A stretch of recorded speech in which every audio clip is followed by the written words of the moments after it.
دو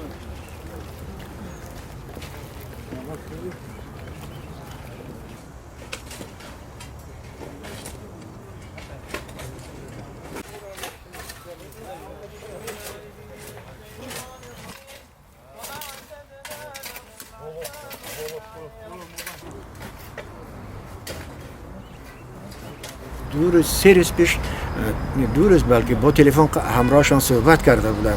من وقتی شنیدم که به بیمارستان انتقال یافتند تلفن کردم، خودشان تلفن گرفتند، صحبت کردیم. گفتم حالتان چطور است؟ گفتن که حالم بد بود لیکن حاضر بهتر شده ایستادم. من امید داشتم که بعد از 2-3 روز میبرایند، چون که طبیبانی معالجه کننده شما همین گپ گفته بودن که بعد از 4-5 روز میبرایند. لیکن شب گذشته معلوم میشد که حالتشان بد شده است و خب زیر اسباب اون نفسی رفتند. امروز در ادبیات معاصر تاجیک بسیار هم شکستی سخت شد. افسوس متاسفانه 100,000 تاسف که استاد بزرگی ما هم رفتن و شعراشون آهنگ بسته بودن، قریب 30 تا شعرشون آهنگ بسته بودن. همراه شب ایجادی میکردیم، همیشه سرودهای میخوندیم.